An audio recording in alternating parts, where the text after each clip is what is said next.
अस्सलामुअलैकुम। Horror stories के एक न्यू एपिसोड के साथ मैं हूं Mazhar Malik. Thank you so much and love you so much आप सबके प्यार भरे फीडबैक का।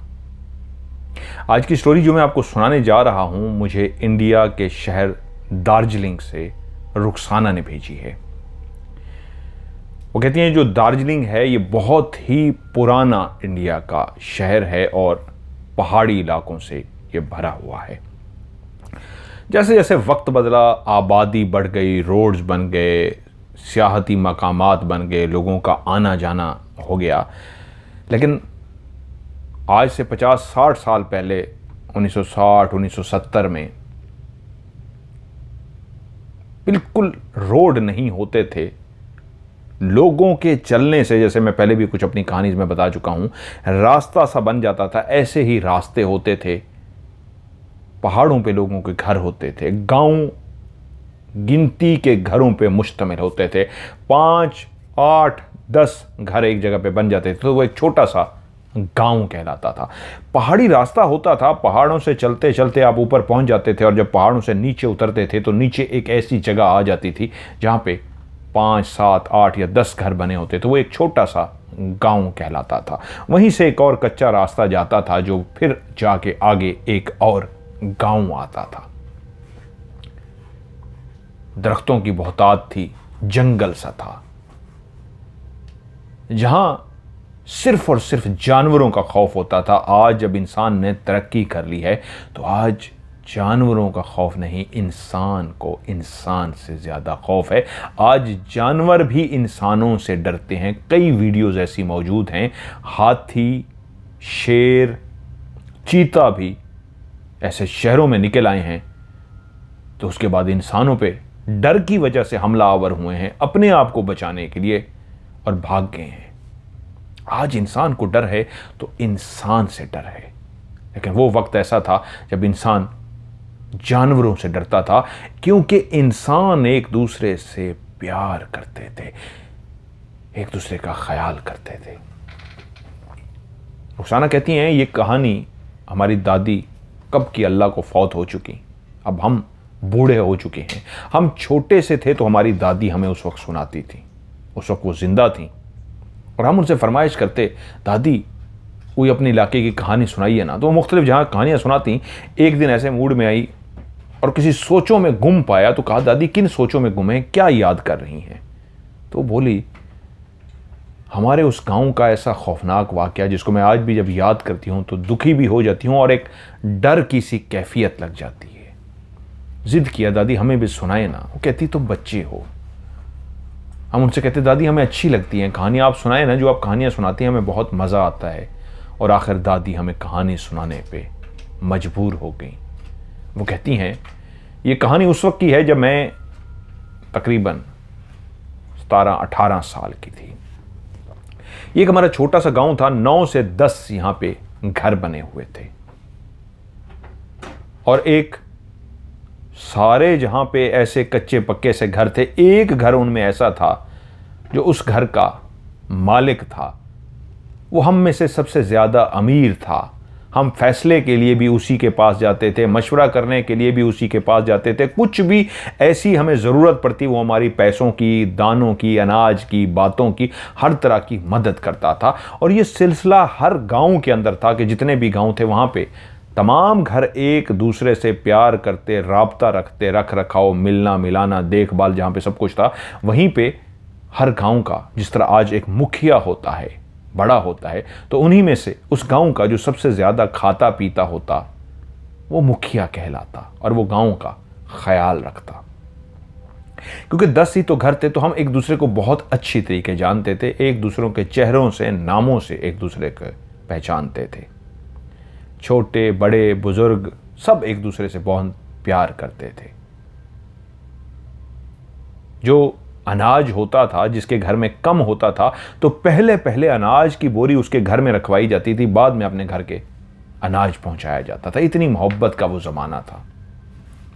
सब कुछ बहुत अच्छा चल रहा था कि वहां पे ऐसा हुआ, हमारे गांव की एक लड़की थी, शादी उसकी हो चुकी थी और उसके यहाँ औलाद होने वाली थी। सबको पता था ये वो दौर था जब किसी के यहाँ औलाद होनी होती थी तो सारे उसके घर में जाते गाहे बगाए और उसकी खैरियत दरियाफ्त करते रहते, क्योंकि वो माँ बनने वाली होती थी तो कोई ना कोई अपने हाथ में खाने पीने की चीज़ भी लेके जाते और उसको चीज़ भी दे के आते, क्योंकि वो एक माँ बनने वाली थी।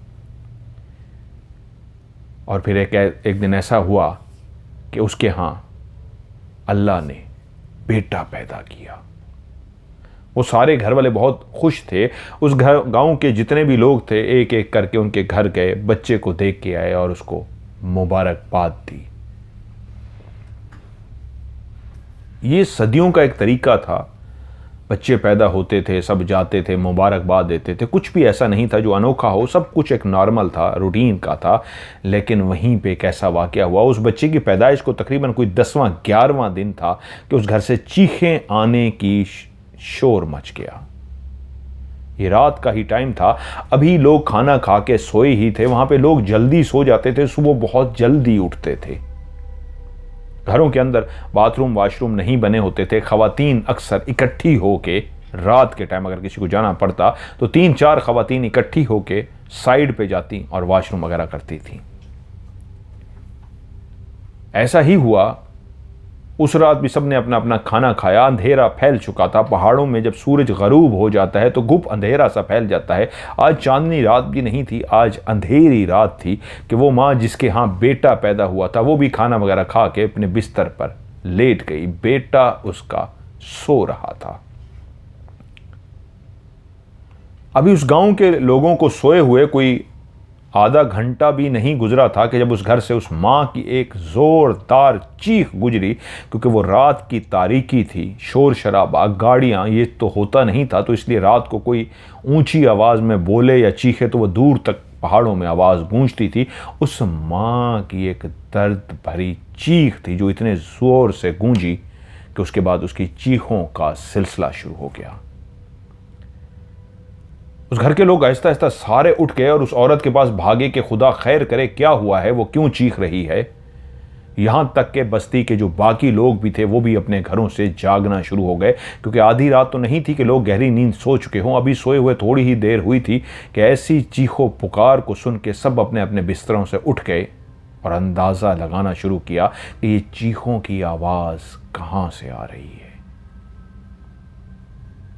मर्द औरतें घरों में रहीं। मर्द अपने अपने घरों के वो दरवाजे जो रातों को बंद करके सोते थे, मेन दरवाज़ा, अपने अपने दरवाजे खोल के बाहर निकलना शुरू हो गए कि जायज़ा ले सकें कि क्या हुआ है, खुदा खैर करे, कौन सी परेशानी है जो चीखों की आवाज़ आ रही है। लोग अपने घरों से बाहर निकले तो अंदाज़ा हुआ कि हर घर का लालटेन जो बंद हो चुका था उसी घर के अंदर रोशनी थी, जिसी घर के अंदर से चीखों की आवाज़ आ रही थी।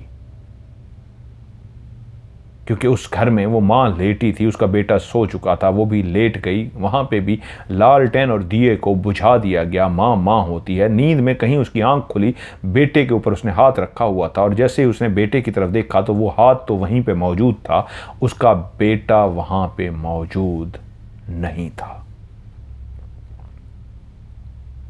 माँ ने इधर उधर देखा, फौरी तौर पे उसके इर्द गिर्द जो लैंप या वो जो लालटेन था या दिया था उसने जलाया तो उसको नज़र आया कि बेटा नहीं है। और उसको जैसे ही एहसास हुआ बेटा नहीं है, उसने कहा मेरा बेटा, मेरा बेटा। ऊंचा ऊंचा वो बोली मेरा बेटा, मेरा बेटा। तो घर के साथ जो फर्द और भी सोए थे उनकी आंख भी खुली। क्या हुआ? उसने कहा बेटा कहाँ है? तो सबने कहा हमें नहीं पता। जब उसको एहसास हुआ कि किसी को भी बेटे का नहीं पता तो वो चीखें मारना शुरू हो गई। और वो इतनी ज़ोर ज़ोर से, पहली एक दर्दनाक उसकी चीख निकली और उसके बाद मुसलसल उसकी चीखें निकली जा रही थी कि सारे घर वाले जो जाग गए उनने लालटेन जला दिए, दिए जला दिए और बाकी जो घरों से निकले थे वो भी आहिस्ता आहिस्ता अब उस तरफ बढ़ना शुरू हो गए जिस घर से चीखों की आवाज़ आ रही थी। सारे गांव वाले इकट्ठे हो गए थे, औरतें भी बाहर निकल आई और जब घर के अंदर पहुंचे तो एक कोहराम समझ गया उसका बेटा नहीं था। सब एक दूसरे से पूछ रहे थे उसका बेटा कहाँ है, क्योंकि उस गांव में पहली दफ़ा ऐसा हुआ था कि किसी का बेटा गायब हो गया था। सब कह रहे थे यहीं कहीं होगा, गिर गया होगा। घर वाले बता रहे थे हमने चारपाई के नीचे, इधर उधर हर जगह पे देख लिया है। यहां तक कि सब ने मिल के घर का कोना कोना छान मारा, लेकिन कहीं से भी बेटे का पता नहीं था। ये बहुत ही अजीब बात थी। वो रात उस घर ने और गांव वालों ने जाग के गुजारी। सबके मुंह पे एक ही बात थी, ये कैसे पॉसिबल है, ये कैसे मुमकिन है, बच्चा कैसे गायब हो सकता है, क्या हुआ है। वो ऐसा दौर नहीं था कि कोई एक दूसरे पे शक करता, सब एक दूसरे को जानते थे कि सभी तो प्यार करने वाले हैं, एक दूसरे का ख्याल रखने वाले हैं। इस गांव में तो ऐसा कोई नहीं है जो ऐसी हरकत कर सके। फिर बच्चा कहां गया? एक दूसरे से सवाल कर रहे थे, किसी को आते देखा, किसी को जाते देखा, तो सब कह रहे नहीं। उसी वक्त ही कुछ नौजवान जो थे, बूढ़े भी थे, बाहर निकल पड़े कि बाहर ढूंढो। ये पहला अनोखा वाकया था उस गांव का कि ऐसा तो होता था बाज़ औक़ात कोई चोर आ जाता, कोई चीज़ें, कभी कभी ऐसा होता था कोई चीज़ चुरा के ले जाता, लेकिन बच्चा कोई क्यों उठा के ले जाएगा। वो जितनी दूर जा सकते थे, रात के उस पहर लालटेन लेके वो सारे निकल पड़े, जवान भी बूढ़े भी इधर उधर ढूंढना शुरू हो गए। वो अंधेरी रात थी, उस रात वैसे ही बहुत कम उजाला था, वो जो चांद की रोशनी से उजाला फैलता है। इधर उधर देखने के बाद यहाँ तक कि वो सारे लौट आए कि हम जहाँ तक जा सकते थे हम सब देख आए हैं। अगर कोई इंसान था और वो आया था तो हमें नज़र आ जाता, हमें कोई भी नज़र ना आया। इसी परेशानी में सुबह की रोशनी हो गई, गांव सो नहीं सका। ये बहुत ज़्यादा परेशानी वाली बात थी। अब जब सुबह हुई तो अब फैसला किया गया, अब बाकायदा तौर पे दूर दूर जाके इसको ढूंढने की कोशिश की जाए। और सारे गांव वाले दूर दूर जाके ढूंढने की कोशिश करते रहे, लेकिन सब नाकाम लौटे। बच्चे का कोई पता नहीं था और मां की हालत शदीद ख़राब हो चुकी थी। वो मुसलसल चीखें मारती, बेहोश हो जाती, वो चीखें मारती और बेहोश हो जाती। इतना लोगों के अंदर प्यार था कि वो उस खातून का बेटा नहीं था, लगता था उस गांव का बेटा था। सब उसको यही समझ रहे थे कि हमारा बेटा गया है। लोग अपनी मदद आपके तहत दूसरे गांव तक भी पहुंच गए जो काफ़ी दूर दूर थे। वहां से भी पता करके आए कि क्या इस गांव में कोई बच्चा आया है। तो वो हैरान हुए कि माजरा क्या है। उनको बताया कि ऐसे बच्चा गायब हो गया है। तो वो सब भी परेशान थे, ये कैसे हो सकता है, इस गांव में तो कोई भी ऐसा बच्चा नहीं आया। लेकिन अब लोगों के दिमाग में एक बात जरूर बैठ गई थी, यह हुआ क्या है, बच्चा कहां गया। तमाम कोशिशें नाकाम हो चुकी थी, बच्चे का कहीं पे भी कुछ पता नहीं था। मां है, उसका लख्ते जिगर गया था। आहिस्ता आहिस्ता आखिर उसको सुकून तो आना था, जिंदगी तो गुजारनी होती है। उसके शौहर ने बहुत ख्याल रखा, उन घर वालों ने अपनी उस बहू का बहुत ख्याल रखा कि वो जिंदगी की तरफ लौट आए। दुखी तो घर वाले भी थे, बाप भी दुखी था, लेकिन मां के दुख को, तकलीफ को कोई समझ ही नहीं सकता था। वक्त एक ऐसी चीज है जो मरहम रख देता है। आखिर मां आहिस्ता आहिस्ता आहिस्ता आहिस्ता नॉर्मल होती गई। उसकी आंखों से बहने वाले आंसू खुश्क होते गए। वो जितना रो सकती थी अपनी औलाद के लिए रोई, जितना जनूनी पागल हो सकती थी, चीखें मार सकती थी, उसने सब कुछ किया, लेकिन ला हासिल। 2 महीने गुजर गए इस वाकये को, लेकिन इस वाकये को कोई भुलाने को तैयार ही नहीं था। अभी भी औरतें मर्द जहां कहीं एक दूसरे के साथ बैठते तो बातें करते कि अभी तक समझ नहीं आया ये हुआ क्या है, ये कैसा अजीब सा वाकया है। 2 महीने बाद आहिस्ता आहिस्ता सबको सब्र आ गया। तकरीबन 1 महीना और गुजरा इस वाकये को। तकरीबन अब सब भुला ही चुके थे। जिसको रोज बैठ के डिस्कस किया जाता था, जिस वाकये को अब कभी कभी डिस्कस होता था, रोज डिस्कस नहीं होता था। कि तकरीबन 3रा महीना गुजरा कि दूसरे गांव से एक शख्स आया और उसने आके बताया कि मैं पता करने आया हूं, आपके गांव में कोई बच्चा तो नहीं आया। वो पूछने पे मजबूर हो गए क्या मतलब। तो उन्होंने तफसील से बताया कि उनके यहां भी एक बेटी पैदा हुई थी और वो बेटी भी कोई 14 दिन की हुई थी। मां के पास सोई थी। मां कहती है कि उस रात मुझे नींद नहीं आ रही थी और जब ये वाकया होता था, जो पहला वाक़या हुआ था और ये जो दूसरा वाक़या हुआ था, ये चांद की उन तारीखों में हो रहा था जिनमें अंधेरा बहुत ज़्यादा होता था। पहली का दूसरी का जब चांद होता है तो इन दिनों में बहुत घूप अंधेरा होता है। 14वीं का जब चांद होता है तो फुल तरह हर तरफ रोशनी होती है। और उन्होंने बताया कि माँ कहती है कि मेरे यहाँ बेटी पैदा हुई थी, सब खाना वगैरह खा के सो गए और मैं भी सोने की कोशिश कर रही थी, लेकिन मुझे नींद नहीं आ रही थी। मैंने काफ़ी कोशिश की लेकिन करवटें बदलती रही, नींद नहीं आई। बच्ची एक दो दफ़ा उठी, मैंने उसको दूध पिलाया, फिर मैं उसके पास लेटी रही। रात का ये आधा पहर था कि बच्ची काफ़ी देर से सोई हुई थी, जो मुझे नींद नहीं आ रही थी, जो मैं करवटें बदल रही थी, कि रात को 5 मिनट के लिए मेरी आंख लग गई। पता नहीं क्यों आज ऐसी बेचैनी सी थी कि मुझे पता नहीं क्यों ऐसे आंख नहीं लग रही थी, नींद नहीं आ रही थी। मैं सिर्फ 5 मिनट के लिए सोई हूं और जैसे ही मेरी 5 मिनट के लिए आंख लगी है, फिर मेरी आंख खुल गई है। क्यों खुली है मुझे नहीं पता, लेकिन जैसे मेरी आंख खुली है तो मैंने प्यार भरी निगाहों से फिर अपनी बच्ची की तरफ देखा तो वो जगह खाली थी। और मैंने ऊंची ऊंची आवाज़ में घर वालों से पूछना शुरू कर दिया, मेरी बेटी, और सारे घर वाले जाग गए। वहाँ पे भी ऐसा हुआ, सारे जमा हो गए और सब देखना शुरू हो गए कि बेटी का कोई पता नहीं था और इर्द गिर्द बाहर निकल पड़े लोग देखने के लिए। वही सारा सिलसिला जो इनके गांव में हुआ था वैसा ही सारा सिलसिला हुआ कि रात सारी वो ढूंढते रहे लेकिन कहीं पे कुछ भी पता नहीं था, यहाँ तक कि सुबह हो गई।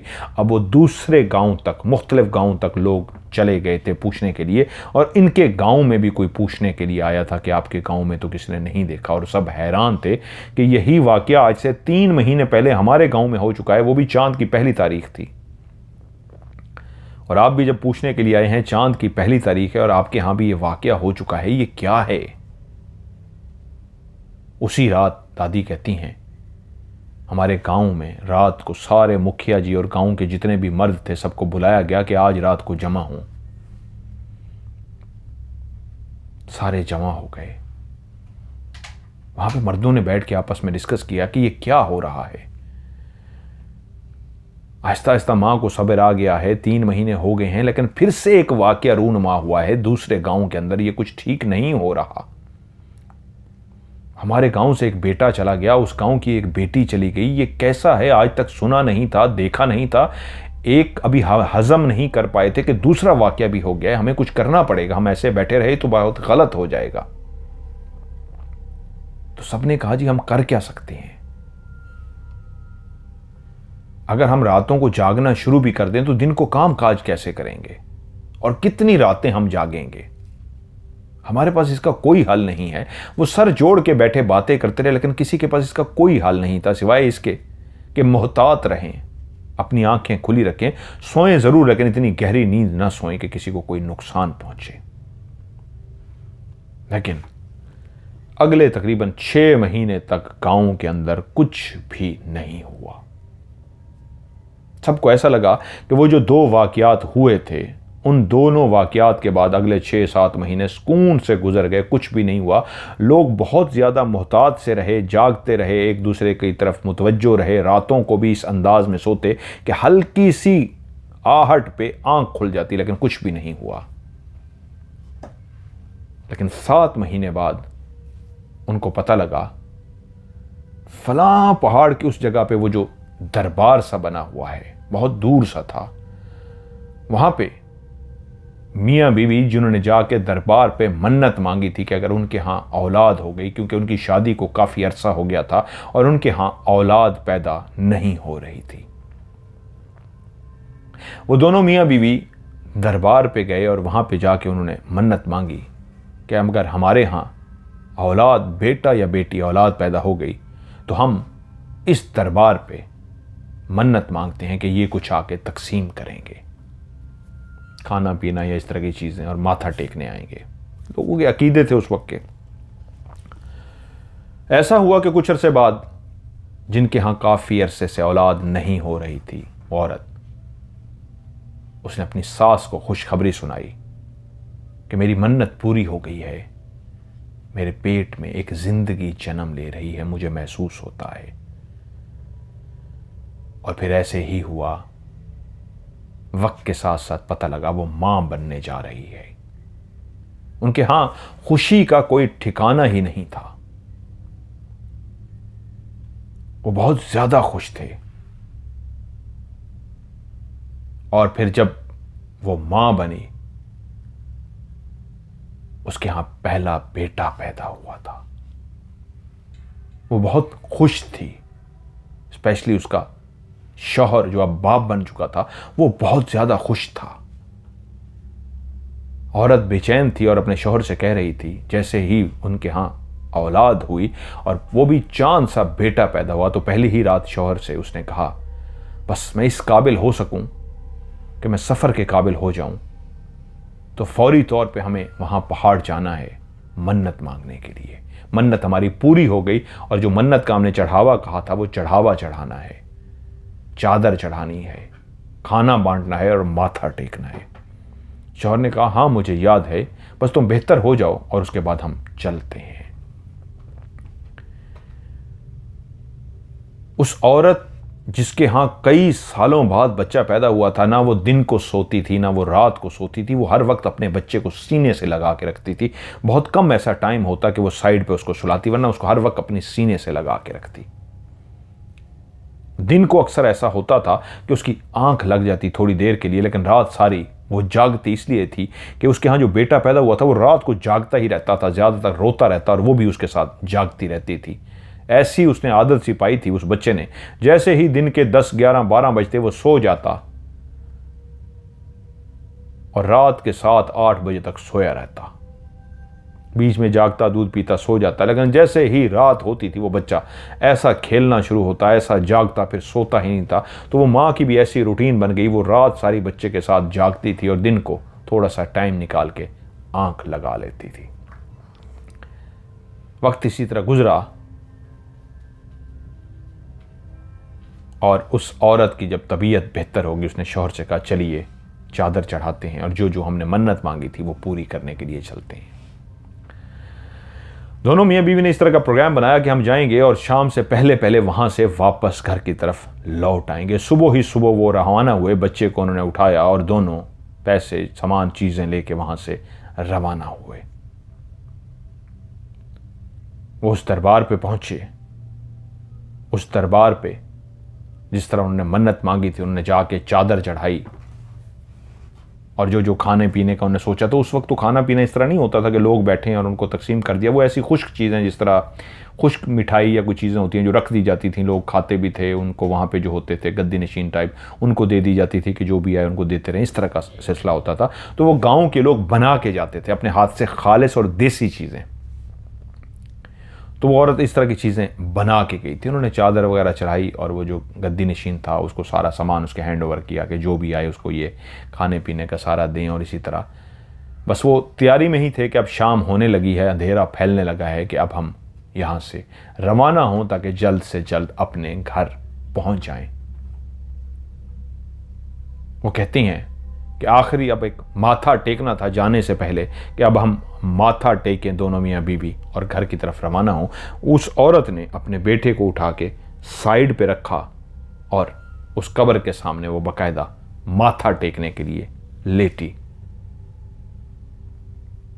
कि हम आखिरी माथा टेकें, कि हमने जो मन्नत मांगी थी वो हमने पूरी कर दी है, चीज़ें बांट दी, चढ़ावा दे दिया, अब हम मन्नत का माथा टेक रहे हैं, अब हम खुदा हाफिज कर रही हैं। वो कहती है, हमने जैसे ही माथा टेक के ऊपर उठी हैं, बेटे को उठाने के लिए मैंने हाथ बढ़ाया है तो वो जगह बिल्कुल खाली थी, मेरा बेटा वहां पे नहीं था। ये कैसे हो सकता है? मैंने माथा कोई घंटों नहीं टेका था, मैक्सिमम 15-20 सेकंड, 10 सेकंड, 40 सेकंड माथा टेका होगा।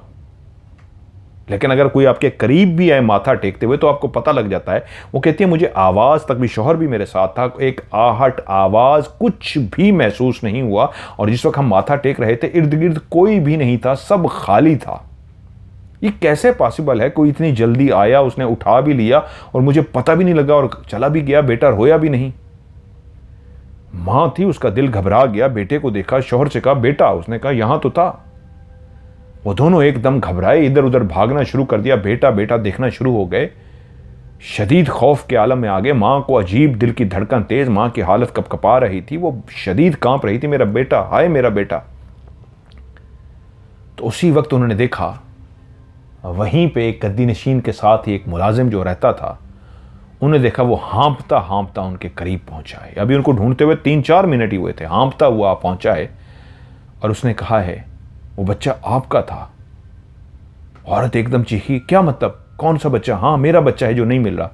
उसने कहा एक औरत भागती हुई गई है, उसके पास बच्चा था, मैंने उसको देखा है, लेकिन वो जितनी तेज भागी है मैंने अपनी जिंदगी में इससे ज्यादा तेज किसी को भागते हुए नहीं देखा। उसने मेरी तरफ देखा, उसकी अजीब सी आंखें थी, ऐसी चमकदार चमकती हुई आंखें, मैंने इससे पहले ऐसी आंखें नहीं देखी। उसने मेरी तरफ देखी है लेकिन मुझे ऐसे लगा ये कौन है, मैंने उसको ऐसे इशारा किया कि रुको, ऐसे मुझे शक सा पड़ा उसके ऊपर, लेकिन उसने बच्चे को जल्दी से सीने से लगाया है, मेरी तरफ देखा है, डरी हुई सी थी और भाग पड़ी है।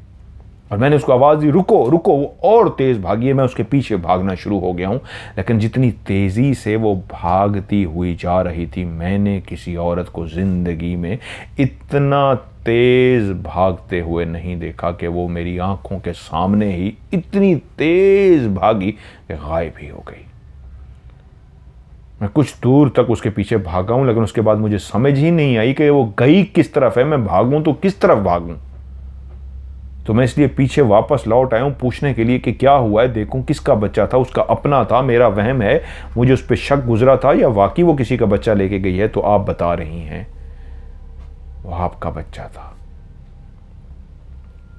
वो फौरन उसका शौहर बोला कहाँ गई है, किस तरफ गई है? उसने बताया कि इस तरफ गई है, उसके आगे वो गायब हो गई है, वो भागा है उस तरफ। माँ पागलों की तरफ भागी है, दोनों मियाँ बीवी भागे हैं, इधर उधर जहां वो ढूंढ सकते थे वो ढूंढते रहे, यहां तक कि रात हो गई। ढूंढते ढूंढते वो घर नहीं पहुंचे और पागलों की तरह वहीं पे दोनों मियाँ बीवी ढूंढते रहे। अब शौहर के लिए परेशानी ये थी, एक तरफ उसने बेटे को भी ढूंढना था और दूसरी तरफ अपनी बीवी को भी संभालना था, जिसके यहाँ इतने सालों बाद बच्चा पैदा हुआ था, और आज मन्नत क्या पूरी करने आए कि बच्चा ही गायब हो गया। वो रात उन्होंने वहीं पे गुजारी। अगले दिन उनके घर वाले पहुंच गए, वो भी रात सारी बेचैन रहे कि वो कह के गए थे कि हम वापस आ जाएंगे। ये गांव का हमेशा से पहले सिस्टम होता था, जब घर वालों को बता के कोई जाता था कि हम वापस आ जाएंगे तो चाहे जितनी भी रात को देर हो जाए वो वापस ज़रूर आते थे। अगर वो नहीं आते थे तो घर वाले फिर उनकी राह तकते हुए बैठते रहते थे, और अगर देखते थे कि अब तो बहुत कम चांस है आने का तो ढूंढने के लिए निकल पड़ते थे। उन्होंने भी जब देखा रात के 12-1 बज गए हैं और कोई भी नहीं आ रहा, उनके दिल की धड़कन तेज हो गई। घर वालों को लगा कि नहीं, कोई परेशानी वाली बात है, अगर वो कह के गए थे तो उनको आना चाहिए था।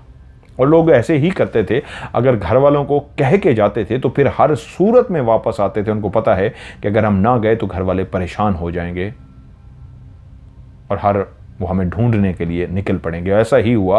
12-1 बजे तक जब वो घर वाले राह तकते रहे और वो दोनों मियाँ बीवी नहीं आए तो घर के लोग उठे, इर्द गिर्द के लोगों को जगाया और कहा वो दोनों वापस नहीं, हम परेशान हो रहे हैं। माथा टेकने के लिए गए थे, वहाँ पे तो कोई जगह भी नहीं है रुकने की, या किसी दोस्त की तरफ भी नहीं जाना था, सीधा घर ही आना था। लगता है उनको कोई वाकया पेश आ गया है, कोई परेशानी होगी, हम जाना चाह रहे हैं। तो गाँव के और भी 2-3 लोग उनके साथ इकट्ठे हो गए, चलें हम भी आपके साथ चलते हैं। तो वो 7-8 लोग इकट्ठे हो गए, उनको उसी रास्ते से जो दरबार की तरफ जाता था ढूंढते ढूंढते ढूंढते उस जगह पे पहुंच गए जहां वो दोनों पागलों की तरह रास्ते में ही ढूंढ रहे थे मियाँ बीवी अपने बच्चे को। उन्होंने अपने जब घर वालों को और गांव के लोगों को देखा तो और धाड़े मारनी शुरू कर दी। वो भी भागते हुए पहुंचे, क्या हुआ? तो उन्होंने बताया कि इस तरह एक औरत बच्चा लेके भाग गई है। उसके बाद सब ने मिलकर ढूंढना शुरू किया। सुबह हो गई लेकिन बच्चे का कोई नामो निशान नहीं था। उस शख्स से फिर पूछा गया जो वहां का मुलाजिम था कि अब बताओ वो कैसी औरत थी? तो उसने कहा वो नंगे पांव थी, उसके पांव में कोई जूती नहीं थी। उसने बिल्कुल गांव की आम औरतों की तरह के कपड़े पहने हुए थे, ना ही वो मोटी औरत थी, बिल्कुल एक पतली सुक्की सी औरत थी। सांवला सा उसी तरह का रंग था जिस तरह ज्यादातर गांव की औरतों का रंग होता है, धूप में काम करने से रंग गंदमी से सांवला सा हो जाता है, ऐसा ही रंग था। उसने सर पे कोई दुपट्टा नहीं लिया हुआ था, लेकिन उसके बाल बंधे हुए थे, खुले हुए बाल नहीं थे, उसने पीछे गुत्थ सी बनाई हुई थी। लेकिन उसने एक दुपट्टा टाइप लिया हुआ था कि मैंने जब उसकी तरफ देखा तो एक बच्चा सा था जो उसने गोद में उठाया हुआ था, और जैसे ही उसकी निगाह मेरी तरफ पड़ी है तो वो उसकी गर्दन इस तरह हिली है झटके से जैसे वो चौंकी हो, और उसकी आंखों के अंदर जब मैंने देखा तो मुझे उसकी आंखों में एक अजीब सी वहशत सी नजर आई। उन आंखों को देख के ऐसे लगता था अजीब सी आंखें हैं, थी वो इंसान की आंखें लेकिन ऐसी चमकती हुई अजीब सी आंखें, जैसे उन आंखों में देखते ही ऐसा लगता था आप एक तिलस्म सा तारी हो जाता है। उन आंखों में आंखें डाल के देखें तो ऐसे लगता था जैसे आप पे कोई जादू कर गया है। कहता है मैंने उसकी जैसे आंखों में देखा तो मुझे उस आंखों में देखते एक अजीब सा एहसास हुआ, ऐसी चमकती हुई ऐसी अजीब सी आंखें। मैं एकदम से चौंका, लेकिन पता नहीं क्यों फिर ऐसा लगा जैसे मैंने अपने उस जादू से निकल आया हूं जो उसकी आंखों में था। ऐसे मैं चौंका और मैंने बच्चे की तरफ देखा तो उसने उसी वक्त वो बच्चा जो ऐसे उठाया हुआ था उसको फौरी तौर पे अपने सीने से चिपका लिया, क्योंकि वो शायद भागना चाह रही थी। पहले उसकी गोद में था, और जैसे ही उसने मुझे देखा और उसको अंदाज़ा हो गया कि मैं उसको शक की निगाह से देख रहा हूँ, उसने बच्चे को सीने से चिपकाया और भागना शुरू कर दिया। मैं उससे कहने ही वाला था कौन हो तुम और ये बच्चा किसका है कि इतना मौका ही नहीं मिल सका। वो भागती गई और मैं भी उसके पीछे भाग पड़ा, लेकिन जितनी तेज़ी से वो भागी थी, जितनी स्पीड से भागी थी, कोई भी गांव की औरत इतनी तेज़ी के साथ नहीं भाग सकती। मैंने अपनी पूरी ज़िंदगी में इतना तेज़ किसी इंसान को भागते हुए नहीं देखा। मैं अपनी ज़िंदगी में ऐसे मुकाबले भी देख चुका हूँ जहाँ पे घोड़ों की रेस दौड़ होती है, जहाँ पे बैलगाड़ियों की रेस होती है, जहाँ पे इंसान मुकाबले में भागते हैं तेज़ी के साथ कि कौन जल्दी पहुँचता है। मैंने उनको भी इतना तेज़ भागते हुए नहीं देखा जितना वो एक औरत हो के तेज़ भाग रही थी। मैं खुद बहुत तेज़ भागता हूँ, स्टेमिना है, मैं पहाड़ों में रहने वाला बंदा हूँ और तेज़ दौड़ने वाला बंदा हूँ, इतनी जल्दी सांस नहीं चढ़ती मुझे। लेकिन हैरान हूँ जिस अंदाज में वो भागी है, मैंने किसी बशर को, किसी ऐसे खिलाड़ी को भी भागते हुए नहीं देखा जो भागने में महारत रखता हो। वो इतनी तेज़ भाग गई है। फिर गांव वाले इधर उधर भागे पता करने के लिए, इधर से उधर से, कि कहीं से कोई पता लग जाए कि किसी ने बच्चे को देखा है, किसी ऐसी औरत को देखा है जो शक्ल सूरत है तो एक गांव की औरत है लेकिन उसके पास बच्चा हो। फिर हुआ, खबरें इधर उधर करती करती, और दादी जो कहानी हमें सुना रही थी बताती है वो खबर हमारे गांव तक भी पहुंच गई कि फिर एक वाकया हुआ है। दरबार पे माथा टेकने वाली एक माँ से उसका लख्ते जिगर एक औरत लेके भाग गई है। तो पहला एक सुराग मिला था उस बच्चे का जो हमारे गांव से भी पहला बेटा पैदा हुआ था, गायब हुआ था, कि इसका मतलब है एक औरत है जो बच्चों को लेकर भाग जाती है। क्योंकि जो दूसरे गांव में भी वाकया हुआ था 3 महीने बाद, इसका मतलब है वहां भी एक औरत का हाथ है। इसका मतलब है तीसरा वाकया अब सुनने को मिल रहा है। 7 महीने हो गए थे, गांव वाले ये समझ बैठे थे शायद अब कोई वाकया नहीं होगा, अब कुछ नहीं होगा, सब थम गया है। जो हुए थे, एक हमारे यहाँ गांव में वाकया, एक दूसरे गांव में वाकया, और उसके बाद 7 महीने तक कुछ नहीं हुआ। हम नहीं जानते थे कि वाकयात हो रहे हैं, हमें पता नहीं लग रहा था। अब एक फिर 7 महीने बाद एक खबर सुनने को मिली थी, एक बच्चा कोई औरत लेके भाग गई है। क्योंकि जिस वक्त हमें यह खबर मिली तो फिर वही जो एक मुखिया टाइप बने हुए थे वो जमा हुए, गांव के लोग फिर सर पकड़ के बैठ गए कि हम तो सुकून में आ गए थे कि मामला रुक गया है, हम चुकन्ने भी रहे, हम जागते भी रहे, मोहतात भी रहे, पहरा भी देते रहे, लेकिन कोई वाकया नहीं हुआ। 7 महीने गुजर गए, सब पुरसकून हो गए, लेकिन अब आगे पता लग रहा है वाकयात तो थमे नहीं हैं, वाकयात तो हो रहे हैं। क्या किया जाए, कैसे इसकी रोकथाम की जाए? अब सब परेशान हो गए। पहला सवाल जो किया गया मुखिया जी की तरफ से कि किसी के यहाँ कोई औलाद तो नहीं होने वाली, तो सब ने कहा नहीं, क्योंकि वहाँ सब गांव के लोग मौजूद थे, सब अपने अपने घर को जानते थे, एक दूसरे के घर को भी जानते थे। तो सब ने कहा नहीं, अभी ऐसा कुछ है तो नहीं, किसी के यहाँ औलाद होने वाली तो नहीं है, क्योंकि सबको ये लग चुका था जो भी वाकया है वो बच्चे के साथ हो रहा है, किसी बड़े के साथ कोई वाकया नहीं हो रहा। लेकिन फिर वही बात की गई, हमें फिर भी एहतियात करनी है, चुकन्ना रहना है। गांव के सारे लोग एक्टिव रहे, पहरा देते, जागते, आहट हल्की सी होती जाग जाते। और चौथे महीने उनको पता लगा कि फिर एक गांव की औरत है जिसके यहां उम्मीद पैदा हुई है मां बनने की। उसी रात फिर मुखिया ने सबको इकट्ठा किया और उस शख्स ने जो बाप बनने वाला था मुखिया जी से कहा, मुखिया जी मेरे यहां बच्चे की खुशखबरी आई है। मेरी बीवी ने बताया है कि मैं बाप बनने वाला हूं। मेरी बीवी उम्मीद से है। यकीनन बच्चे को इस दुनिया में आने में अभी कई महीने बाकी हैं, कई महीने के बाद वो इस दुनिया में आएगा, लेकिन मैं तो अभी से डर गया हूं। जो हालात, जो वाकयात अभी तक हो चुके हैं, मैं आज सबको इसलिए जमा किया है, वो इसका हल निकालिए, क्या करें हम। तो मुखिया ने यही कहा, फिलहाल तो यही हो सकता है कि बच्चे का जब तक इस दुनिया में आंख नहीं खुलती, जब तक उस वजूद का इस दुनिया में आना नहीं होता, उस वक्त तक तो हम नहीं कुछ कर सकते। लेकिन जैसे ही वो इस दुनिया में आ जाएगा तो हम सब बहुत अलर्ट हो जाएंगे, हम सब इस तरह पहरा देंगे कि फिर कोई वाकया ना हो सके। ज्यों ज्यों वक्त करीब आता जा रहा था, स्पेशली वो बाप और उसकी वो बीवी जो मां बनने जा रही थी, उनके यहां पहले भी औलाद थी, लेकिन इस औलाद को भी वो चाहते थे कि खुदा ने उनके यहां एक और औलाद दी आने वाली है तो उसका हिफाजत करना चाहते थे। यहां तक कि वो दिन आ पहुंचा कि जिस दिन उनको दाई ने बताया आपको खुदा ने बेटी दी है। पहले उनके यहां बेटा था, अब उनके यहां बेटी पैदा हुई थी। और उसी रात ही मुखिया जी ने सबको कह दिया था, उनको पता था कि आज उनके यहां वलादत है, आज उनके यहां बच्चे की पैदाइश होनी है। तो आज रात से ही गांव की ड्यूटी लगाई जाती है कि सब चुकन्ने रहेंगे, सब अपने अपने घरों में सोएंगे जरूर, लेकिन इस अंदाज में हल्की सी आहट, पहले से कई गुना चौकन्ने, हिफाजत करनी है। ये इनका बच्चा नहीं है, ये हमारे गांव का बच्चा है, ये हमारे गांव की बेटी है। तो किसी ने कहा, मुखिया जी क्यों ऐसे न किया जाए कि गांव के इतने मर्द हैं, हम ड्यूटियां लगा देते हैं,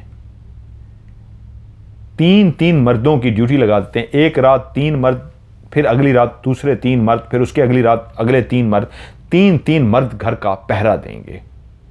क्योंकि उस घर का जो मर्द है या फर्द है वो पूरा पहरा नहीं दे सकता, 1 रात 2 रात रोज तो नहीं दे सकता। तो इसलिए गांव के जितने भी मर्द हैं, बच्चा जब तक बड़ा नहीं हो जाता हमें पहरा देना चाहिए।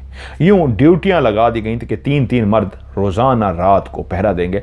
हर रात मुख्तलिफ 3 मर्द उस घर का पहरा देते थे। एक घर के फैसला हुआ कि छत पे बैठेगा एक शख्स, घर के मेन दरवाजे के अंदर और बाहर रहेगा, इस अंदाज में कि कोई दरवाजे से दाखिल ना हो सके, और तीसरा शख्स बच्चे के करीब करीब रहेगा।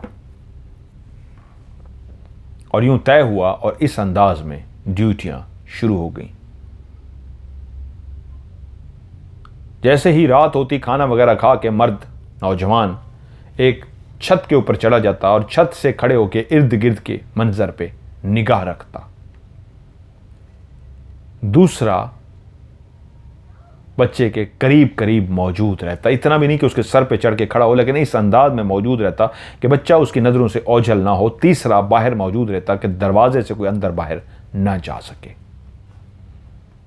पहली रात बिल्कुल खैरियत से गुजरी। दूसरी रात भी बाकी 3 लोग आ गए, उन्होंने पहरा दिया, वो भी खैरियत से गुजरी। 8-10 दिन, 11 दिन, 12 दिन खैरियत से गुजर गए। और फिर चांद की वही तारीकी वाली रात आ पहुंची जब चांद की पहली तारीख होती है। चांद डूब जाता है, अभी निकलना होता है उसने, और गुप अंधेरी रात होती है। आज फिर 3 लोगों की ड्यूटी थी। उन्होंने खाना वगैरह खाया और खाना वगैरह खाकर उसी घर पहुंच गए ड्यूटी देने के लिए जहां आज उनकी बारी थी। उन तीनों ने आपस में फैसला किया। एक ने कहा, मैं छत पे चला जाता हूं, तुम दरवाजे पे रहो और ये चुकन्ना होके अंदर रहेगा। क्योंकि आज बहुत कम रोशनी थी, अंधेरी रात थी, चांद की उन तारीखों की रात थी जहां हर तरफ घुप अंधेरा होता है। वो तीनों पहरा देने के लिए उस घर के अंदर पहुंच गए। एक छत पे मुसलसल इर्द गिर्द छत पे चला, देखता रहता, इधर उधर से देखता। उनने रोशनियां, लालटेन अपने पास रखे हुए थे ताकि उसकी रोशनी से ही वो इर्द गिर्द की निगाह रख सके। जिस जगह पे गर्मियों की रात थी, वो सहन में बेटी और मां सोई थी, उनके पास भी लालटेन को जलाकर रख दिया गया था ताकि अंधेरा ना हो। और वो जो बाहर शख्स मौजूद था, उसके हाथ में भी लालटेन और एक बड़ा सा डंडा था जो उसने हाथ में पकड़ा हुआ था। जो छत पे खड़ा था और जो नीचे दरमियान सैन में था, सब ने अपने हाथ में डंडे पकड़े हुए थे। जो बाहर खड़ा किया गया था, जिसके हाथ में एक बहुत बड़ा डंडा था, उसके आगे एक कुल्हाड़ा लगा हुआ था और वो बहुत ही ताकतवर और सेहतमंद सा था। रात का कौन सा पहर हुआ कि जो ऊपर था उसने नीचे वाले को आवाज दी हल्की सी, कहता है यार मुझे वॉशरूम के लिए जाना है। तो उसने कहा हाँ कोई बात नहीं, मैं यहां पे नीचे एक्टिव हूं, तुम जा सकते हो। यकीनन नहीं, इंसान है, जब इस तरह पहरा देता है होता है तो उसको वॉशरूम की जरूरत पेश होती है। लेकिन वो एक दूसरे को इस तरह एक्टिव करके जाते थे। अगर कोई जाना होता कि इसने यार जरा ध्यान रखना, मैं जरा 1-2 मिनट के लिए वॉशरूम हो लूं। वो छत से नीचे उतरा और जो नीचे अब वहां पे था सहन में, वो बहुत ज्यादा एक्टिव हो गया, पहले से भी ज्यादा, क्योंकि एक जगह अब खाली थी और उसने बाहर वाले को भी आवाज दे दी थी कि जरा एक्टिव रहना, वो जरा ऊपर छत पे नहीं है। तो कहता है लालटेन मैंने अब हाथ में पकड़ लिया जो साइड पे रखा हुआ था, और ऊपर मैं छत की तरफ भी देखता और इधर उधर मैं चक्कर लगा रहा था कि मुझे ऐसा महसूस हुआ छत पे कोई है। और कहता है मैंने ऊपर जैसे ही छत की तरफ देखा तो मुझे लगा कि कोई झांका है और छुप गया है। कहता है मैंने 1-2 दफा ऊपर देखा और मुझे लगा मेरा वहम है या वाकई किसी ने ऊपर से झांका है। मैं ऐसे बार बार देखता रहा और तभी मैंने दोबारा भी लालटेन ही पकड़ा था कि उसी वक्त कोई ऊपर से झांका है और फौरी तौर पे मेरी मुंह उसी तरफ ही था कि वो पीछे छुप गया है। तो मुझे लगा कि नहीं, अब वहम नहीं है, मैंने किसी को झांकते हुए देखा। तो मैंने ऊंची आवाज में कहा कोई ऊपर छत पे है। तो बाहर जो खड़ा था उसने आवाज दी कौन है। मैंने कहा एक्टिव हो जाओ, कोई छत पे है। और उसने वहां बाहर से उसी लम्हे जब अंदर जाने लगा है तो उसकी निगाह पड़ी है छत पे वाकई कोई मौजूद था। तो उन्होंने आवाज दी अपने उसी दोस्त को कि शायद वो तो नहीं है, लेकिन वो कैसे हो सकता था, वो तो जाता छत पे तो इनकी आंखों के सामने जाता, इनको बता के जाता। तो वो दोनों भागते हुए आए हैं, बच्चे के इर्द गिर्द आके खड़े हो गए हैं। मां भी जाग गई है, घर वाले भी शौक से जाग गए हैं, क्योंकि पहले वो इशारों में आहिस्ता आहिस्ता बात कर रहे थे, अब वो ऊंची आवाज में बोले थे। उन्होंने किसी को छत पे ऊपर देख लिया था और वो भी थोड़ी देर तक वो बंदा आ गया। उन्होंने कहा तुम थे छत पे? उसने कहा नहीं, मैं तो बाहर गया था। और वो एक्टिव हो गए और बच्चे के इर्द गिर्द आज झुमकटा करके तीनों मौजूद रहे। घर का उसका जो बाप था बच्चे का, वो भी जाग गया और वो भी उनके साथ पहरा देने लगा। वो रात को इतना एक्टिव होकर पहरा देते रहे कि जिसको उन्होंने छत पे देखा था उसको मौका नहीं मिल सका और वो रात खैरियत से गुजर गई। यहां तक कि सुबह हो गई और वो भी खुश हो गए कि खैरियत से रात गुजर गई है। वो जो भी था या थी कुछ नहीं कर सकी थी। अगला दिन भी सुकून से गुजरा और अगली रात भी जो पार्टी पहरा देने के लिए आई वो सुकून के साथ एक्टिव हो के पहरा देते रहे। रात को कुछ भी नहीं हुआ, यहां तक कि सुबह हो गई और वो कहते हैं उन्होंने कहा आज रात भी खैरियत से गुजरी है, लेकिन हमें एक्टिव रहना है और देखते रहना है। वो भी सुबह अपने अपने घरों को चले गए। उस घर का भी जो बाप था उस बच्ची का, वो भी नाश्ता वाश्ता करके अब दिन को वो रिलैक्स हो जाते थे। दिन को कोई खौफ नहीं होता था, सब अपने अपने कामों पे लगे गए। रात का पहर ही कैसा खौफनाक पहर होता था जब डर लगता था, इसलिए किसी का भी इस तरफ ध्यान ही नहीं गया कि वो जो भी है वो दिन को भी हरकत कर सकती है। उसकी कैसे निगाह थी, वो कैसे देख रही थी, कहां से उसको पता लगता था, किसी को भी कुछ नहीं पता लगा। यहां तक कि दिन के टाइम बेटी सो रही थी, मां उठी है वॉशरूम जाने के लिए और वापस आई है तो बेटी गायब हो चुकी थी। शोर समझ गया, गांव के लोग जमा हो गए, चीखो पुकार शुरू हो गई। दिन को कैसे पॉसिबल है कि बच्ची गायब हो जाए, लेकिन दिन को बच्ची गायब हो गई थी। जो जो मर्द वहां पे मौजूद थे वो दिन को भागे कि तो दिन की रोशनी है, रात को तो चलो छुप जाती है, कहीं चली जाती है, हमें पता नहीं, दिन की रोशनी में तो भागे। तो दिन की रोशनी में सारे इधर उधर दौड़ पड़े, ढूंढते रहे, दूर दूर तक गए, लेकिन उस औरत का कुछ भी पता ना चल सका। फिर बेटी गायब हो गई थी। सब सर जोड़ के बैठे थे कि इतना पहरा देने के बावजूद ये हुआ कैसे कि बेटी फिर से गायब हो गई। ये बहुत खौफनाक हुआ था मां के लिए। फिर वही बेहोशी के उसको दौरे, मां के लिए वही फिर तकलीफ दे अमल, फिर वही परेशानी। खबर दूसरे गांव तक पहुंच गई थी कि क्या करें, कि दूसरे गांव के लोग भी इनके गांव आए कि आपके गांव के, हाँ ये दूसरा वाकया है, हमारे गांव में एक वाकया हुआ है, हमें इसका कोई हल करना चाहिए। तो एक शख्स ने मशवरा दिया कि फलां जगह पे, वो जो उस चोटी के ऊपर वहां उधर हैं, वहां पे एक हवेली है, वहां पे एक नवाब की तरह हैं, बहुत अमीर हैं, वो रहते हैं, हमें सबको मिलके उनकी यहां मदद के लिए जाना चाहिए। उन्होंने कहा हम इसका कोई रोकथाम नहीं कर पा रहे, अब तो वो दिन को भी जब ये हरकत होगी तो हम क्या कर सकते हैं। तो वो सारे जमा हुए और कुछ लोग जमा होकर उनकी हवेली तक पहुंचे। बहुत बड़ा गेट था उस हवेली का, काफ़ी बड़ी हवेली सी थी। वो पुराने दौरों की जिस तरह बड़ी बड़ी हवेलियां होती थी उस तरह तो नहीं थी, लेकिन काफ़ी इस हद तक थी कि उसको हवेली कहा जा सकता है। वो अंदर पहुंचे, दुआ सलाम हुई, कहा आप लोग जमा होके आए हैं, कौन है, खैरियत है। तो उन्होंने बताया कि हम फलां दूर से आए हैं, हमें आपकी मदद की ज़रूरत है। उन्होंने पूछा क्या हुआ।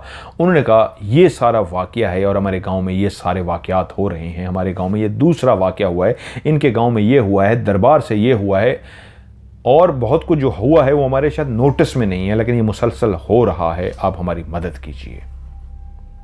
वो बहुत अक्लमंद थे, कुछ पढ़े भी थे, शहरी ज़िंदगी में रहते थे, इधर भी आते थे। तो वो कुछ देर सोचते रहे और उसके बाद क्या, उनका घर भी शानदार था, ड्राइंग रूम भी उन्होंने बना रखा था, अपने वक्त के वो एक अमीर बंदे थे। वो कुछ सोचते रहे और कहा मेरे जहन में एक आइडिया आ रहा है, क्योंकि मैं तुम लोगों की कहानी बड़ी तफसील से सुन चुका हूं और जितना मुझे अभी तक समझ लगी है, इसका रोकथाम करना ज़रूरी है। वो एक औरत है, लेकिन इतनी ताकत है उसके पास कि वो जिस तरह तेज़ दौड़ती है और जिस तरह वो दिन को भी अंदाज़ा लगा लेती है कि ये मौका है और फ़ौरन उठा लेती है, वो बहुत ताकतवर है। वो आम इंसान नहीं है, आम इंसान इतनी तेज़ नहीं दौड़ सकता। मैं जिसको समझ पा रहा हूँ, जितनी मुझे समझ आ रही है, तो मुझे मौका दीजिए, मैं इसका हल करता हूँ। आप में से कोई भी एक ऐसी औरत जो माँ बनने वाली हो, तो आप लोग उसको लेके मेरे पास आइए। वो मेरी हवेली में ही रहेगी, जब उसके यहाँ औलाद होगी तो पहरा यहीं पे दिया जाएगा। उनको ये आइडिया अच्छा लगा कि हाँ ये ठीक है। फिर कुछ अरसे बाद पता लगा कि गांव की एक औरत है जो मां बनने वाली है। वो उस औरत को लेके वहां पहुंच गए। नवाब साहब कह देता हूं यहां पे, नवाब साहब को कहा नवाब साहब ये एक औरत है। वो क्या अंदाज़ा लगा चुके थे, क्या फैसला कर चुके थे, उनके जहन में क्या आइडिया था, किसी को भी कुछ नहीं पता था। उन्होंने कहा बिल्कुल ठीक किया तुम लोगों ने, मैं अब सारी सूरत हाल को हैंडल कर लूँगा, इसको आप मेरे पास छोड़ दें। इसकी फैमिली के लोग भी यहाँ इस हवेली में रह सकते हैं, आपको खाना पीना सब कुछ यहाँ पे मिलेगा, आपको किसी किस्म की कोई परेशानी की ज़रूरत नहीं है। क्योंकि मैंने बताया मोहब्बतों का दौर था, लोग एक दूसरे का ख्याल रखते थे, मोहब्बत करते थे और बुरे वक्त में एक दूसरे के काम आते थे।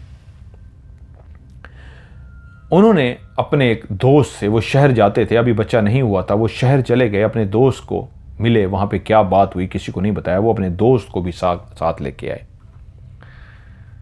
जब वो वहाँ पे आए तो गांव के लोग वहाँ पे मुसलसल उनसे मिलने के लिए अब जाते थे कि क्या हो रहा है, हम भी पता करें। जिस तरह एक होता है कि सब परेशान थे कि अब इसको रोकना है, ये एक जो बच्ची है, जो भी औलाद आने वाली है, बेटा या बेटी, इसको हर सूरत में बचाना है। तो उन्होंने बताया कि मैं जो सोच चुका हूं अभी किसी को बताऊंगा नहीं, सिर्फ मुझे मौके की तलाश है, वो जो भी है वो आएगी और मैं उसका हल सोच चुका हूं। क्या था आइडिया वो किसी को भी नहीं पता। वक्त गुजरा यहां तक कि वो वहां बेटे की वलादत हुई, वहां एक बेटा पैदा हुआ।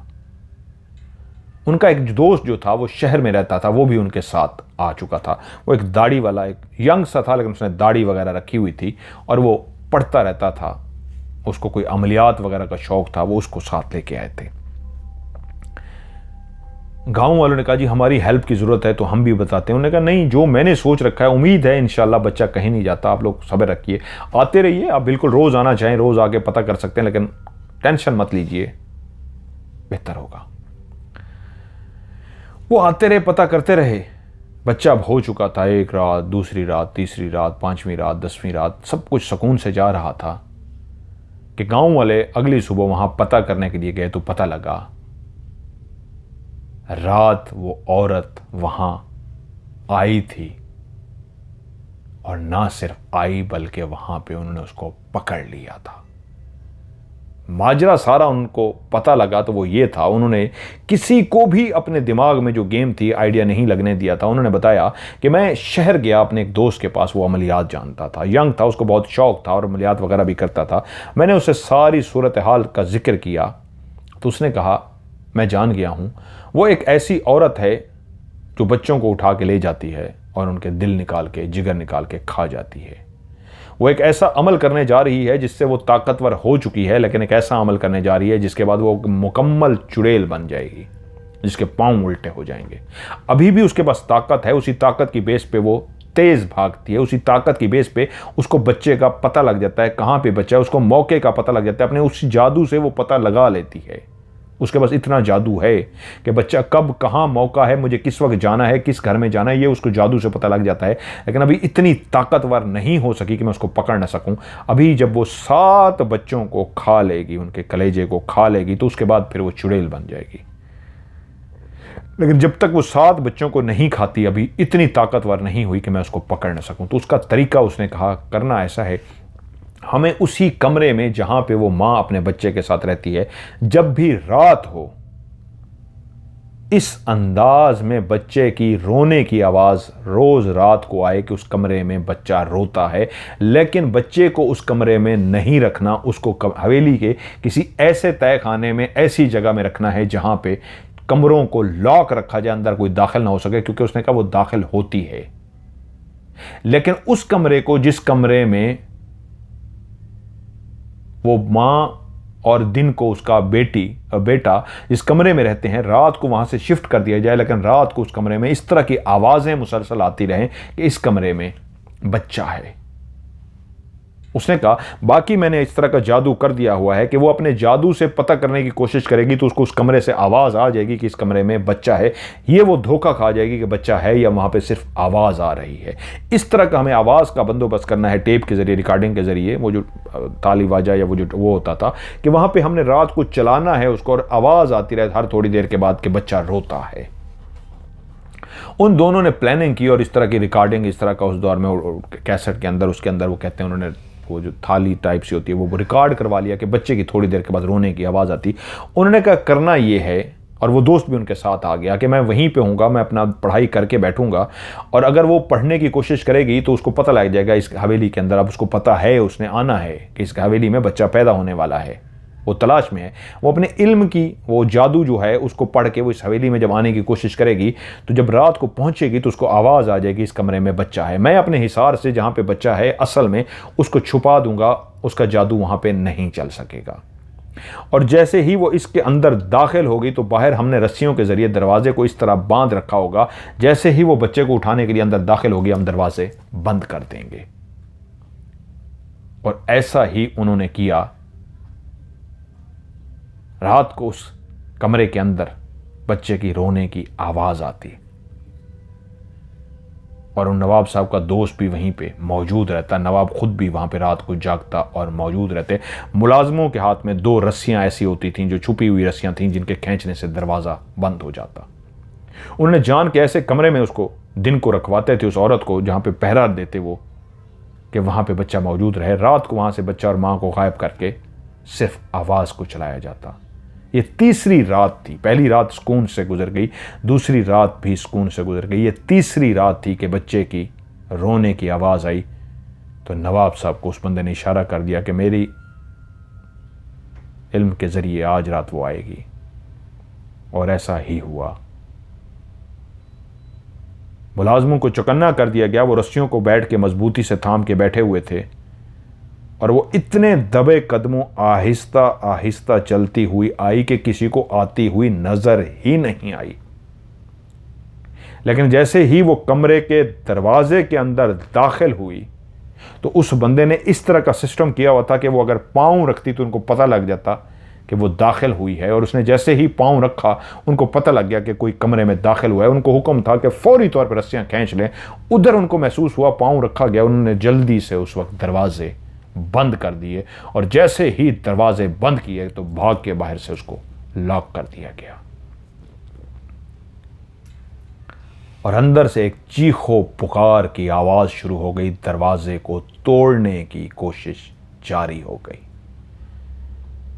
और वो जो उनका दोस्त आमिल था वो मुसलसल पढ़ता रहा। वो समझ चुका था, यहां तक कि पढ़ते पढ़ते पढ़ते पढ़ते उसने एक पानी के ऊपर सारा दम कर लिया और उसके बाद मुलाजमों से कहा, लाइन बना के खड़े हो जाओ सबको। लोहे के वो एक तीर नुमा बने होते हैं, पकड़ा दिए गए कि भागने की कोशिश करे तो इसके पेट में मारना है, लेकिन ये पानी पड़ते ही वो भाग नहीं सकेगी। जब दरवाजे को खोला गया, जो सुबह के टाइम वो चीखो पुकार करती फिर रही थी, कमरे में बंद रही, रात सारी धाड़े मारती रही, जब उस कमरे के दरवाजे को खोला गया तो सामने वो पानी का जग हाथ में पकड़ के खड़ा था। जैसे ही वो दरवाजे की तरफ भागी तो उसने पानी उसके ऊपर छिड़का। पानी छिड़कने की देखती ऐसा लगता था उसके जिस्म में जैसे आग सी लग गई हो। एक पानी का छिड़काव पड़ते ही वो अपनी तेजी से पीछे की तरफ गई, चीखें मारती हुई। पानी नहीं था, जैसे ऐसे था जैसे उस पर आग लग गई हो। और उसके बाद वो पानी हाथ में लिए उस पर पानी छिड़काते हुए आगे बढ़े और वो चीखें मारे पानी से बचने की कोशिश करे। पानी उसके वजूद को आग लगा रहा था। तभी उन्होंने उससे बात करने की कोशिश की, लेकिन वो चीखे जा रही थी। तभी नवाब साहब ने भी और उसने देखा वो जो एक औरत थी उसका रूप ऐसा हो चुका था कि उसका मुंह जो था बिल्कुल एक जानवर की तरह, भेड़िए की तरह, चूंच जिस तरह होती है, जिस तरह कुत्ते के या जानवर के दांत होते हैं अजीब से, ऐसे ही उसके दांत हो चुके थे। उसका चूंच सी बन चुकी थी चेहरे की और उसके होंठ ऊपर वाला गायब हो चुका था। ऊपर वाला होंठ था ही नहीं, उसके नीचे दांत ही नोकीले छोटे छोटे जानवर की तरह के, जिस तरह दांत होते हैं ऐसे दांत बन चुके थे। आंखें उसकी जानवर की तरह, जिस तरह की आंख होती है उस तरह की बड़ी बड़ी जानवर की तरह उसकी आंख हो गई थी। और मुंह उसका चूंच वाला, जिस तरह जानवर का मुंह होता है, वो थी तो इंसान लेकिन उसका मुंह, ऊपर वाला होंठ गायब हो चुका था और दांत बारीक से जानवर की तरह हो चुके थे। वो एक जानवर की शक्ल जैसी बन चुकी थी। उसके कान बकायदा लंबे से हो गए थे। वो समझ गए उस वक्त वो उस रूप में है जिसमें आधी ताकत उसके पास थी और बाकी ताकत जब वो 7 बच्चे खा लेती उसको वो ताकत मिलती, लेकिन अभी तक वो ताकत उसके अंदर नहीं आई थी। वहीं खड़े होकर उसके ऊपर पड़ते रहे, पानी डालते रहे, वो चीखती रही, यहां तक इशारा किया इसको बांध दो। अब उस पानी से इतनी उसके अंदर ताकत खत्म हो गई थी कि वो कुछ भी कर सकती। वो अपने वजूद से पानी के कतरों को बचाने की कोशिश कर रही थी। लोग जिन्होंने हाथ में वो, उन्होंने एक लफ्ज़ भी बोला था मुझे भूल गया, वो पकड़े हुए थे, वो तीर की तरह के होते हैं चूंच वाले, वो उसके इर्द गिर्द इस तरह के हो गए कि कुछ लोगों ने आगे बढ़ के उसको पकड़ा और बांध दिया। वो चीखो पुकार करती रही और जब वो उसको पकड़ने लगे थे उधर से वो आमिल जो थे मुसलसल उसके ऊपर पानी फेंकता रहा, क्योंकि पानी जब उसके ऊपर फेंका जाता था तो वो अपने आप को पानी से बचाने की कोशिश करती थी। उसका पूरा फोकस ये होता था, वो अपने हाथ चलाती थी कि मैं पानी से अपने आप को बचा सकूं, बस यही मौका था। उसने इशारा किया पकड़ लो, उन्होंने उसके हाथ पकड़ लिए और उसको बांध दिया। वो काफ़ी देर पढ़ते रहे, उसके ऊपर पानी फेंकते रहे। उसके बाद कहा इसको जितनी जल्दी हो सके ख़त्म करना चाहिए। कौन है इसके पीछे, कौन आके इसको बचा सकता है? ये एक डाइन बनने वाली है, काफ़ी हद तक डाइन बनने के करीब हो चुकी है। कहीं कब ये धोखा दे के निकल जाए, कोई चालाकी कर जाए, जितनी जल्दी हो सके इसको बस मारना है। उन्होंने उसके ऊपर कहा इसको आग लगा दो। वो कहते हैं उसको दरख्त के साथ बांध दिया गया। काफ़ी लोगों ने उसको वहाँ पे देखा, एक अजीबो गरीब डाइन को जो बंधी हुई थी, चीखो पुकार कर रही थी, और उस दरख्त के साथ उसको बाकायदा आग लगाकर जला दिया गया। और जब वो जल गई, मर गई, तो उन्होंने कहा इसकी हड्डियों को भी कहीं ज़मीन के नीचे, काफ़ी नीचे करके दफना दो। तो उसकी हड्डियों को ज़मीन के काफ़ी नीचे करके बाकायदा तौर पे दफना दिया गया और कब्र को बिल्कुल बंद कर दिया गया कि पता ही ना लगे कि इसके ऊपर कोई कब्र है। इस अंदाज में दफना दिया गया। और तब उन्होंने बताया था कि अभी ये 7 बच्चे नहीं खा सकी थी। एक डाइन बनने वाली थी, एक चुड़ैल बनने वाली थी, जिसके पाँव उल्टे हो जाते, फिर ये बहुत ताकतवर हो जाती। मेरे पास जितना इल्म है शायद फिर मैं इसको ना पकड़ सकता, लेकिन अभी मैंने चेक कर लिया था कि अभी इतना है कि मैं इसको पकड़ सकता हूँ। और तभी मैंने इसको अक्लमंदी से धोखा दे के पकड़ लिया, क्योंकि ये जिस तरह अपने जादू से चेक करती थी, इसको आवाज़ तो इसने सुन ली, इसको बच्चे का भी पता लग गया।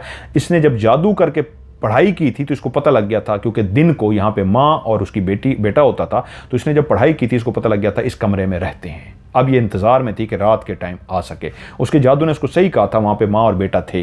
लेकिन रात को क्या हुआ, जब ये रात को आई और इसने पढ़ाई की, तो मैंने उस वक्त अपने अमल से उसको वहाँ पे धोखा दिया। वो जो आवाज़ उसको आती रही, वो आवाज़ उसको सुनाई देती रही, लेकिन उसको ये शक नहीं हुआ कि यहाँ पे आवाज़ है, माँ बेटा नहीं है। बस वहीं से वो धोखा खा गई और अंदर दाखिल हो गई। वो कहते हैं, दादी कहानी सुनाते नाते चुप हो गई, कि कितने अरसे तक गांव वाले उस खौफनाक वाक़े को याद करते रहे और शदीद परेशान रहे। कितने अरसे तक हम लोग डरे रहे। आज भी मैं अपने उस गांव के वाक़े को याद करती हूँ तो बहुत ज़्यादा डर जाती हूँ। वो बहुत खौफनाक वाक़या था। क्योंकि मैं अब थर्सडे वाले दिन जो कहानी बनाता हूँ उसमें स्टोरी में आपको इस तरह के वाक़यात जो ये सवाल हैं, ये औरत क्यों बनती है, 7 बच्चे क्या खाती है, और चुड़ैल कैसे बनती है, डाइन कैसे होती है, इसके पास ताकत क्या आती है, ये सारे सवालों का जवाब मैं आपको वहाँ जो है थर्सडे वाले दिन जो मैं बनाया करूँगा आपके लिए स्टोरी, उसमें इनको आपको इस तरह की तमाम मालूमात दिया करूँगा, इस तरह की सारी बातें बताऊँगा। अभी बताने बैठूँगा तो लंबा हो जाएगा, तो आप हर थर्सडे को सुना करें। मैं डिटेल से आपको इस तरह की चुड़ैलों, जिन्नों, भूतों के बारे में तफसील से बताया करूँगा। ये थी आज की कहानी जो मुझे रुखसाना ने भेजी। आप लोग भी मुझे अपनी कहानियाँ भेजिए, इंशाल्लाह आपकी कहानी को भी प्रोग्राम का हिस्सा बनाऊंगा। मेरा व्हाट्सअप का नंबर, जिस पे आपने स्टोरी लिख के या फिर वॉइस मैसेज रिकॉर्ड करके भेजनी है, और एंड पे आपने लिखना है आखिरी लफ्ज़ स्टोरी, STORY, या उर्दू में कहानी भी लिख सकते हैं। आखिर में स्टोरी या कहानी लिखना भूल गए तो आपकी कहानी प्रोग्राम में शामिल नहीं होगी। व्हाट्सएप का नंबर जिस पे भेजना है +9292 पाकिस्तान का कोड है, आगे नंबर है 31366555500। मैं रिपीट करता हूं, +923136655500। उर्दू में पढ़ेंगे +9231665550। आज की हॉरर स्टोरी से मज़हर मलिक को दीजिए इजाज़त। अपना ढेर सारा ख्याल रखिएगा। खुदा हाफिज़।